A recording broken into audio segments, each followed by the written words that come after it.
Hey everyone, Simon here. I am so excited today to share with you a bit of news, a new discovery, and some results that I think speak very highly for Jyotisha. Before I share them with you, I want to give you a little background on why I'm so excited about them. In Even my own Jyotish teachers often struggled with this idea when they were in high society or in certain company with successful people. They would ask them, what do you do? And when they said, I'm an astrologer, there's always seems to be a letdown, because in even in today's society, people like Richard Dawkins and prominent scientists and science communicators often poo-poo astrology. In Neil deGrasse Tyson, and another very likable, good scientists who do great work, who unfortunately haven't given astrology its fair shake. What does it mean, the fair shake? It means actually tested it to see if it works, but with a rather more rigorous scientific method than what has been done by scientists so far.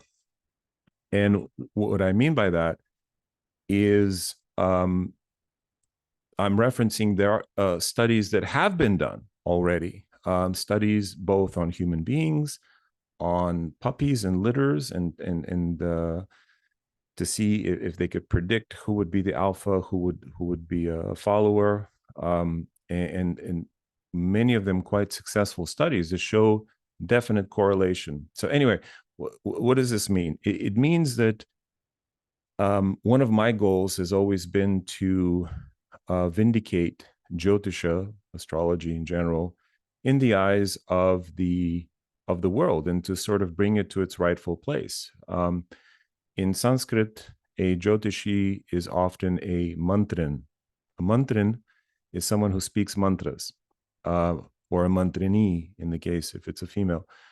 And mantras are words of wisdom, right? And often advisors, secretaries of state, and the equivalent thereof, and priests and so forth, had the knowledge of Jyotisha all throughout ancient society, and sometimes in modern society as well. But it's fallen out of fashion, and it's fallen out of fashion because science has sort of dominated uh, the conversation, and because science hasn't rigorously looked at and therefore not proven that astrology has some factual basis. It, Therefore, it remains in this kind of gray zone of, oh, this is superstition. So anyway, one of my goals has been to bring it back into its rightful standing, and so part of that involved writing a book on sports prediction. Unfortunately, sports prediction is an incredibly difficult and nuanced and complex endeavor. And so I wasn't able to be perfect in it. Although I think I showed that if the studies were to be done on this with some statistical relevance, that using Jyotisha techniques definitely makes you a better predictor of sports outcomes, all the way up to 70, even 80% of the time, during those times when those predictions are available. There are times when Jyotisha, I don't want to say doesn't work, but when you don't want to use astrology to predict. There are certain times when the planets aren't, when they're on their break, you can say. And of course, someone would scoff, well, when the planets are never on their break, they're always there. Well, according to the rules of astrology and the rules that I've sort of discovered, along with some of our students, that there are times when the predictions are more reliable. And during those times, and we know when those times are. During those times, we can predict with a 70 to 80% efficacy. So that took a few years of my life, and that was incredibly fun. I absolutely loved it. But now I'm into helping match people for compatibility. And in matching people, I've scoured the world for techniques, for all the stuff that works. And what I found, I put into a program I call Dilano, or for professional astrologers, Dilano Pro. And that's, as you guys know, if you watch my channel, that's the software that's here in front of you. And but so far, you've taken my word on it. You've been like, okay, Simon, you made this. Okay, I trust you that it works. So I don't want that. I don't want people to rely just on, faith. So what I've asked clients and users to do is to accumulate a set of happy couples and unhappy couples. Now, by happy couples, we mean they have to have been together minimum 10 years and report being very happy together. Okay, 2 criteria. Because some people stay together for 30 years, but they're miserable. Some people are very happy, but it's only year 3 of their relationship, right? So we want to prove, like, that we figure if you're past the 10-year mark, that's good enough.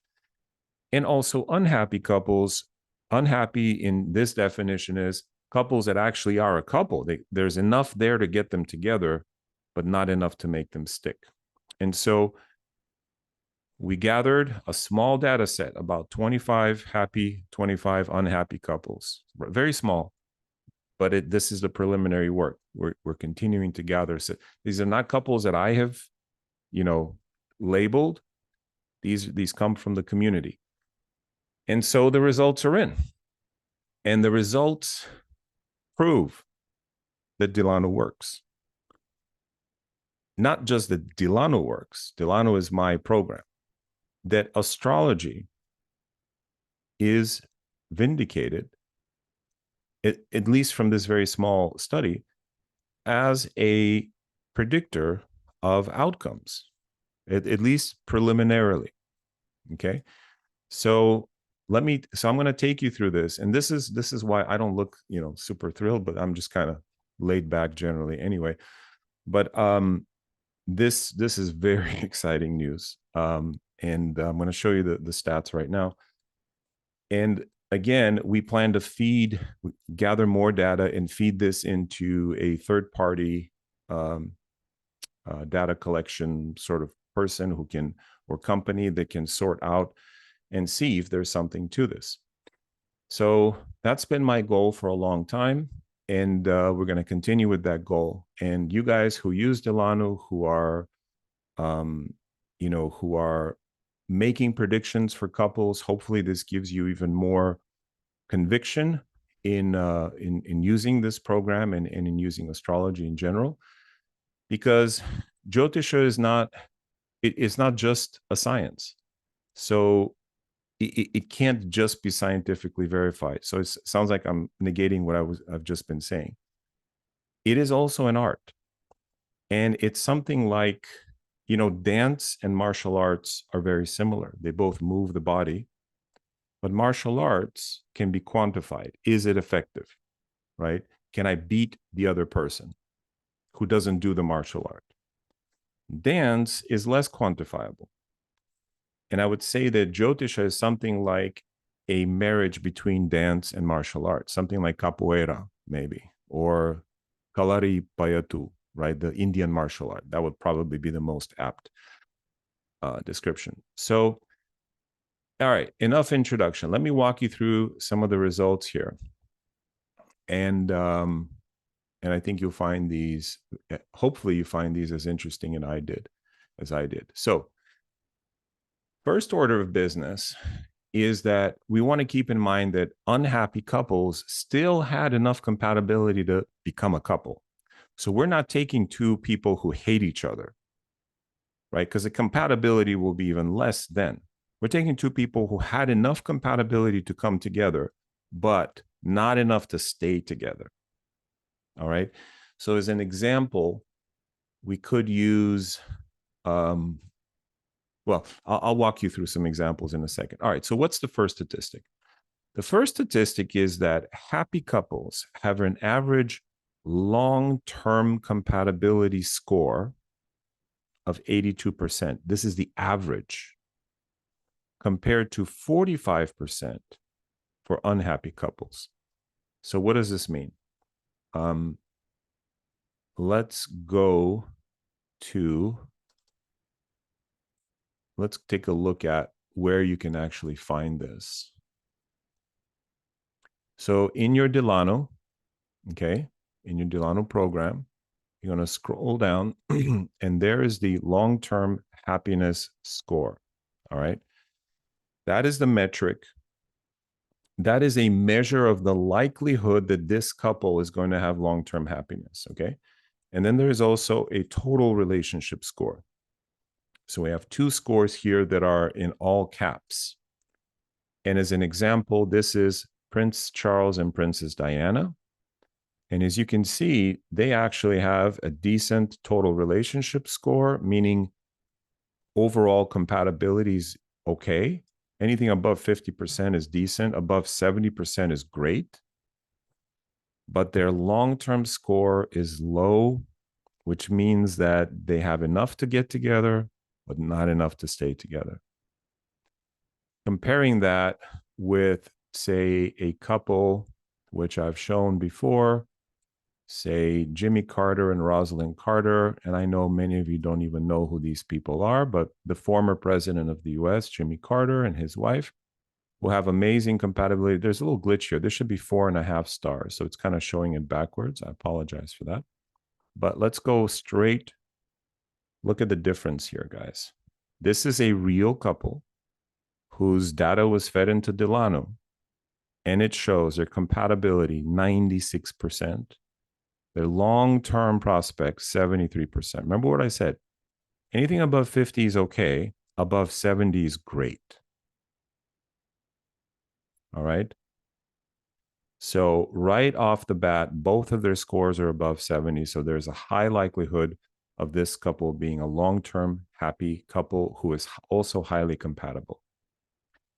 So that is the first finding. Happy couples have an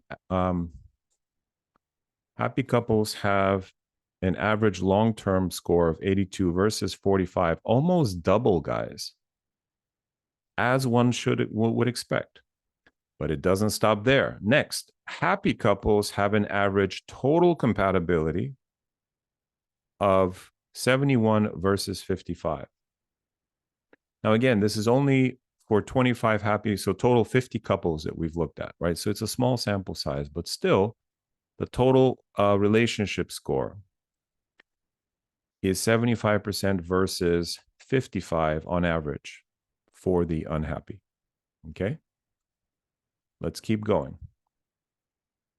Happy couples have an average what am I to you score.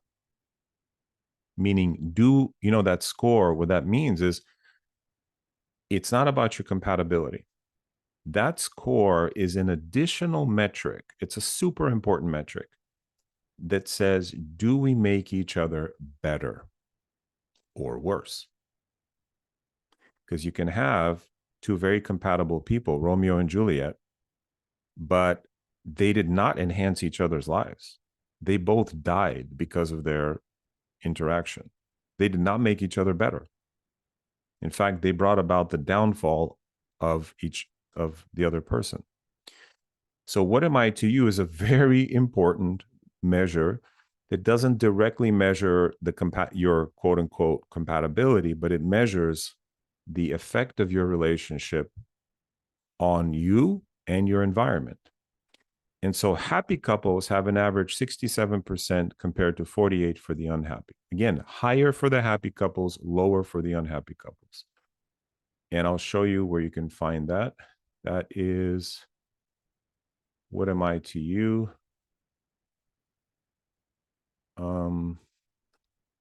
Actually, we have not added that score here yet. So that is coming to, oh no, there it is. Yeah. What am I to you? Okay. So in this case, this couple has 50%, and this couple I also has 50%. I have to look at that. Yeah. So again, 50%, anything better than that is good. Let me actually check on that really quick because I should be able to figure this out. Yeah, this should be higher than 50% actually. So I'm going to make sure that that gets worked out. So, but still, an amazing finding, and one that again shows that happy couples have a higher score. Next, okay, I'm going to walk through some of the next. Durability. This is the ancient method and the likelihood that your relationship has the toughness to survive difficult times. How tough are you guys? Do you fold at the first sight of, pain, or can you endure difficult times? This is a very important measure. Then happy couples have more deal makers than deal breakers. This is a very simple metric. More deal makers than deal breakers. So if you just look here, this couple has 3 deal makers, 1 deal breaker. Very good. This couple, Prince Charles, has 4 deal breakers, 2.5 deal makers. You get it? This very simple metric. Are there more deal breakers or deal makers in this relationship? That will kind of tell you when the things get tough, whatever everything else is going on, how likely is it that you guys can make it versus not make it? So unhappy couples, get this, have more deal breakers than deal makers. This is why I create all these different metrics so you can see this from like different sides. So we have deal makers, we have what am I to you, we have a whole bunch of metrics. I won't cover all of them in this video. We'll do one more. Happy couples have higher average sexuality scores. Now, why scores? Why isn't there one score? Well, there are actually 3 scores. The first is raw chemistry, meaning that initial impulse that gets you guys together. It's the power of your sexual attraction that's just there, but that over time is affected by certain things. But we measure that raw attraction, okay? Then we measure how does it do over time? Will things influence it to bring it down or actually enhance it? And then we average those 2 out and give you a total score. And so in Dilano, what we have, if you go to Sizzle, you have a total score. In this case, it's a very low score for this couple. It's in the poor range, you can see. So sexuality was not important for this couple. It was not a part of it's not important for them. And that's also very good to know, because if you're counseling them, you know what to focus on and what not to. You don't care about this as long as they don't care about it, because it's actually low. But you see, we have a raw chemistry score, which is actually not bad. It's 6.8. So it's still below average, but it's okay. And then, of course, over time, it's going to fall off. Versus, let's take a look at Prince Charles and Princess Diana. Look at their Sizzle score. A respectable score to start with, but still a little bit below, even though now this doesn't mean that there wasn't attraction. What we're taking here is the average. So one person may be very attracted to the other, but the other may not be. And so it ends up being in the middle. And when I say attracted, I mean sexually attracted. Or one person may enjoy the sex life a lot and the other person not. And so when we average it out, this is the score we get. So if you talk to a couple and you say, look, your score is 7.3, it's average. And the guy, or, let's say the guy says, what are you talking about? It's amazing. I absolutely love it. Well, then you know that his partner probably loves it a lot less, because what we're taking is the average. And so this can be a sensitive topic, okay? But extra juice means over time. How much does it get? No, this is going to go down over time. So the average score also for this couple is low, unfortunately. I can show you plenty of couples that are off the charts.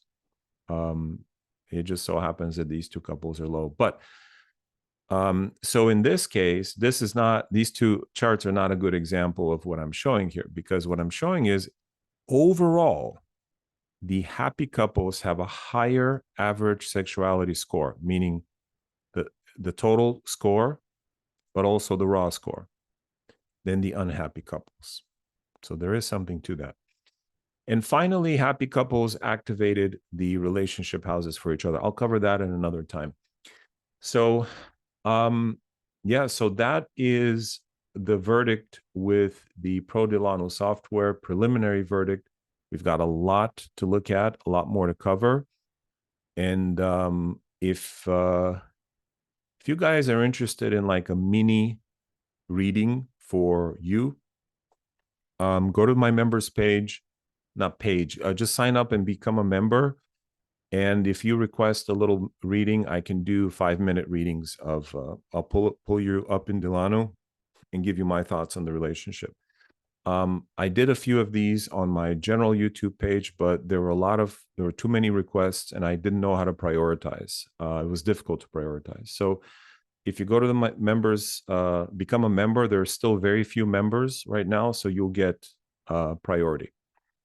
And I'll be happy to do like a 10-minute, say, a reading. If you, and don't give me names, just give male X, female Y, and, certainly give me a question. Like if you have a certain question or something you want me to focus on, and if I have your permission to show the data on the screen.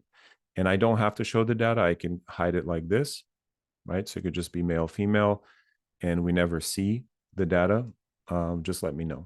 All right. So go to the members button, hit the members button. It's a couple bucks a month, and I'd love to have you there. And I'm actually headed there right now to record some mantras for the members. So we'll see you in there. Okay. Thank you, everyone. I hope you enjoyed this. I'm excited about this, and I will keep you posted on future developments. Namaste.